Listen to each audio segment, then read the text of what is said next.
un pays africain, il envoie son chef d'état-major au Maroc, il parle de coopération militaire avec le Maroc, d'entraînement militaire avec les forces armées royales marocaines. Comment l'Algérie va l'interpréter? السلام عليكم متابعي قناة أخبار الساعة. تتعرض القناة يوميا إلى كم هائل من التبليغات أدت إلى الحد من انتشار الفيديوهات. المرجو منكم دعم قناتكم التي تعنى أولا وآخرا بالدفاع عن المغرب وتنوير الرأي العام بكل ما يتعلق به بخطوات بسيطة هي كالآتي: تسجيل الإعجاب بالفيديو، الاشتراك في القناة، وتفعيل التنبيهات، ثم التعليق على الفيديو، وشكرا. Vous vous portez bien. Wallah, avant de commencer cette émission, j'ai éclaté. خلاص ما قدرتش نعمل، كنت غير نضحك. قعدت غير نضحك يا جماعة، ما فهمتش comment je pourrais commencer cette j'ai vraiment éclaté de rire, je n'en pouvais plus. Le régime algérien vient de provoquer une nouvelle crise. Yani, malgré tous les problèmes que nous avons, malgré tous les soucis que nous avons à gérer, le régime algérien a provoqué une crise maintenant avec le Congo-Kinshasa. Après le Mali, le Niger, les relations tendues que nous avons avec pas mal de pays, les Émirats, le Maroc, l'Espagne, l'instabilité de nos relations avec la France, avec pas mal de partenaires. Maintenant, nous avons une crise politique avec le Congo-Kinshasa. Tu vois, le régime algérien, il a l'art et la manière de provoquer des crises gratuitement et de façon méchante. Je ne sais pas comment peut-on être aussi bête, aussi méchant et aussi provocateur. Alors aujourd'hui, le 27 février 2024, les autorités congolaises, le ministère des Affaires étrangères congolais a convoqué l'ambassadeur d'Algérie. Alors, il s'agit du vice-premier ministre, ministre des Affaires étrangères et de la francophonie du Congo-Kinshasa, la République démocratique du Congo, monsieur Christophe Lutondoula, qui a convoqué officiellement l'ambassadeur algérien en poste à Kinshasa, monsieur Mohamed Yazid Bouzid, afin de lui demander, selon, je cite, le communiqué officiel du ministère des Affaires étrangères congolais, des clarifications sur l'objectif et de la visite du chef d'état-major de l'armée algérienne à Kigali au Rwanda. Le chef d'état-major de l'armée algérienne, Saïd Chengriha, a été récemment entre le 19 février et le 20 février à Kigali, au Rwanda, pour une visite dont personne n'a compris son utilité. Personne en Algérie, personne, je dis bien personne, n'a compris ni l'utilité, ni l'opportunité, ni la pertinence, ni le but recherché à travers cette visite de M. Saïd Chengriha à Kigali, au Rwanda. Il faut savoir qu'entre le Congo-Kinshasa et le Rwanda, il y a une guerre, il y a des tensions. En 2022, une guerre a failli déclarer. Durant tout pratiquement de mai jusqu'à juin 2022, l'armée congolaise et l'armée rwandaise ont échangé des tirs, ils ont capturé, chaque pays a capturé les soldats de l'autre pays, et il y a eu des tensions qui ont failli éclater. L'intervention de la communauté internationale, de l'Union africaine, l'Angola, un pays africain, a essayé de faire le médiateur pour imposer un accord de paix.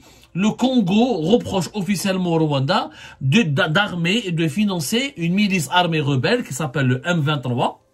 Le M23, qui sont des rebelles dans une région qui s'appelle le Nord Kivu. Le Nord Kivu fait partie de toute une grande région du Congo qui s'appelle le Kivu, qui est frontalier du Rwanda et de l'Ouganda et du Burundi, la grande région des lacs. Moi, je fais une petite leçon de géographie et de géopolitique pour que vous compreniez la bêtise des dirigeants algériens. Dans un conflit qui ne concerne ni l'Algérie, après, malgré tous les problèmes que nous avons, on est parti faire de l'ingérence dans la région des Grands Lacs en provoquant une crise avec le Congo. Je vous les belles les dirigeants algériens. Le Congo et le Rwanda sont au bord d'une guerre. Au bord d'une guerre. Quand on 2022, de mai jusqu'à juin 2022, il y a eu énormément de problèmes. En 2023, la même chose. À chaque fois, le M23, c'est un mouvement donc de rebelles qui tuent, qui pillent, qui attaquent des villes congolaises, qui tuent des civils, qui les volent, qui dépouillent les mines, parce que le Congo Kinshasa est un pays extrêmement riche. Je rappelle, c'est un pays stratégique en Afrique. C'est plus de 100 millions d'habitants. C'est du cobalt, c'est des minerais, c'est du diamant, c'est de l'or. Il y a énormément de richesses dans le Congo, dans le Congo Kinshasa. C'est l'un des pays les plus riches au niveau de son sous-sol. Sur le continent africain, il y a énormément des terres rares, du fer. Franchement, c'est un pays extrêmement riche, mais malheureusement, C'est un pays qui vit dans la corruption, dans la dictature, et surtout les régions frontalières, qui met le nord Kivu, le sud Kivu, sont des régions il y a beaucoup de rébellions, de milices armées, qui veulent voler les mines, qui veulent détourner les richesses du sous-sol, qui font du trafic d'armes, du trafic d'êtres humains. Sincèrement, c'est une tragédie. Le Congo est une véritable tragédie. Il aurait dû être l'un des pays les plus riches de la planète en raison de ses minéraux précieux, en raison notamment du cobalt. Le cobalt, c'est ce qu'on utilise à Jma'a dans la production, la fabrication des smartphones. Et tout ce qui est batterie électrique, tout ce qui est batterie des smartphones, dans les composants électroniques, des objets connectés, des voitures électriques, c'est 51% des réserves mondiales. Ils ont beaucoup de diamants, ils ont de l'or, ils ont du cuivre, mais ils ont des problèmes politiques. Et parmi les plus gros problèmes politiques du Congo-Kinshasa, c'est les relations tendues avec le Rwanda. Le Congo et le Rwanda, c'est pire que l'Algérie et le Maroc. Parce que là, il y a des mouvements armés, il y a des attaques, il y a des échanges de missiles, il y a des affrontements sporadiques, il y a eu des morts du côté du Congo, des morts du côté du Rwanda. Le Congo-Kinshasa considère que tout pays qui entretient des relations, là, qui fournit des armes au Rwanda, ou là, qui fait de la coopération militaire avec le Rwanda, ou là, qui porte assistance au Rwanda, le Congo-Kinshasa, à juste titre, il le considère comme un pays qui appuie l'effort de guerre du Rwanda et qui soutient la politique hostile du Rwanda contre le Congo. Et c'est pour cette raison que le Congo, les dirigeants congolais se sont énervés quand ils ont vu Saïd Chingriha à Kigali. L'Algérie, en Afrique du Nord, en Afrique du Nord jusqu'à la région des Grands Lacs, tu visites le Rwanda et tu parles de coopération. Saïd Chingriha à Kigali, il a parlé de coopération militaire, il a visité les unités des forces armées rwandaises, il a parlé de coopération et de renforcement de la coopération avec les forces armées rwandaises, de questions d'intérêt commun. Et Chingriha a fait des déclarations et il a tenu des propos qui ont été interprétés, pas mal interprétés, qui ont été interprétés à leur juste valeur par les autorités congolaises, qui ont considéré que l'Algérie appuie, ou la veut appuyer militairement, ou politiquement, le Rwanda qui utilise ses forces armées et ses moyens militaires pour armer et financer le mouvement M23 dans la région des Grands Lacs, dans une partie du territoire du Congo. Je rappelle que même l'ONU, un rapport officiel de l'ONU, l'Organisation des Nations Unies, a confirmé que les rebelles du M23, et attends, le M23 parce que c'est mars 2023, mars 23, voilà. Le mouvement du 23 mars. C'est pour ça qu'on appelle M23. Ça a été confirmé que c'est le Rwanda qui le soutient. Qui est en train de l'armer. Le Rwanda accuse aussi le Congo de soutenir un autre groupe paramilitaire d'origine qui lutte, qui veut faire des attentats ou des actions armées sur le territoire rwandais. Il y a des problèmes binetrum. Donc c'est Chingriha d'abord, c'est quoi l'utilité de ce voyage? Pourquoi l'Algérie envoie son chef d'état-major dans une région où il y a déjà un conflit frontalier, ou d'un pays qui est partie prenante d'un conflit frontalier. Et quand tu fais des déclarations favorables aux forces armées de ce pays, quand tu prends des photos, tu t'affiches avec ces décideurs et ces dirigeants militaires, quand tu parles de promotion de la coopération militaire, de perspective de la coopération militaire, de la coordination entre les armées des deux pays, et ben le pays adversaire, le pays qui se bat, là, qui a des problèmes politiques et militaires avec le Rwanda, c'est clair qu'il va se sentir menacé. Donc pour le Congo, l'Algérie est en train de soutenir le Rwanda contre lui et contre ses efforts de protéger son intégrité territoriale. C'est comme si demain un pays africain, il envoie son chef d'état-major au Maroc, il parle de coopération militaire avec le Maroc, d'entraînement militaire avec les forces armées royales marocaines. Comment l'Algérie va l'interpréter? Elle va l'interpréter comme une alliance avec le Maroc qui est l'adversaire de l'Algérie et qui menace l'Algérie, selon les accusations du régime algérien. C'est exactement ce que les Congolais ont conclu à propos de la visite de Saïd Chingriha. Donc c'est pour ça qu'ils ont convoqué l'ambassadeur d'Algérie, ils ont demandé des clarifications. L'ambassadeur a essayé de rassurer les autorités congolaises Alors, je sais pas, il y a eu des comptes rendus très opaques, très bizarres. Il n'y a pas eu des comptes rendus assez approfondis, assez factuels de la rencontre. L'ambassadeur algérien a promis, apparemment, il aurait présenté des excuses. Selon d'autres comptes rendus, il aurait promis de prendre en charge des aspects financiers de certains problèmes liés avec le Rwanda. Il aurait promis que que l'Algérie serait neutre. En tout cas, il a essayé de sauver la mise. Il a fait son travail de diplomate, il a essayé de calmer les craintes des Congolais, il a essayé de leur fournir des assurances, il a essayé de corriger la connerie de Saïd Chengriha. Parce que Saïd Chengriha a fait une connerie monumentale.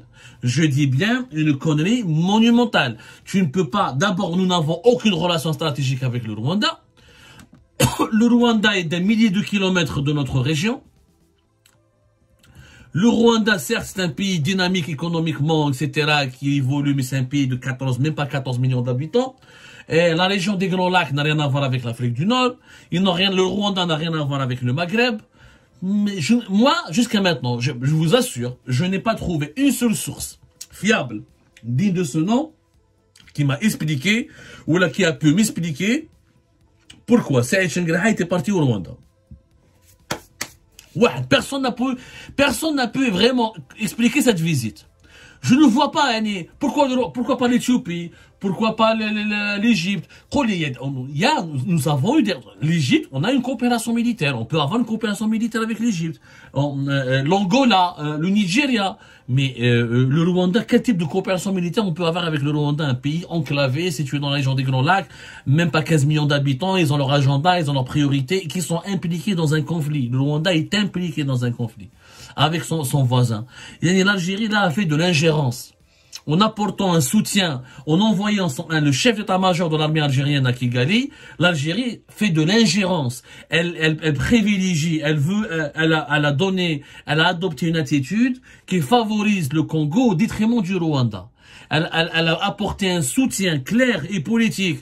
Elle a même promis un soutien. Quand tu dis que je suis prêt à renforcer ma coopération militaire, à renforcer mes échanges, à défendre les intérêts communs, à s'entraîner, à organiser des entraînements communs. La coopération militaire, c'est quoi? Échanger des armes, s'entraîner, de la formation, échange d'informations. Donc, c'est que l'Algérie prend parti en faveur du Rwanda contre le Congo. Et c'est logique que le Congo proteste. Et c'est logique que le Congo se sente offensé. Mais moi, je ne comprends pas. Est-ce que les dirigeants ont des conseillers?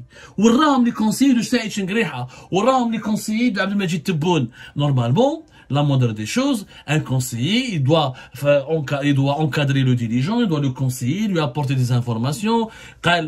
Monsieur le chef d'état-major, on ne peut pas aller dans ce pays, il faut faire très attention à tes déclarations, à tes propos, parce que ce pays est engagé dans un conflit avec un pays important qui est le Congo, Kinshasa, et nous ne pouvons, en Algérie, logiquement, nous avons plus d'intérêts économiques et géopolitiques et diplomatiques avec un grand pays que le Congo, avec un grand pays comme le Congo Kinshasa qu'avec le Rwanda.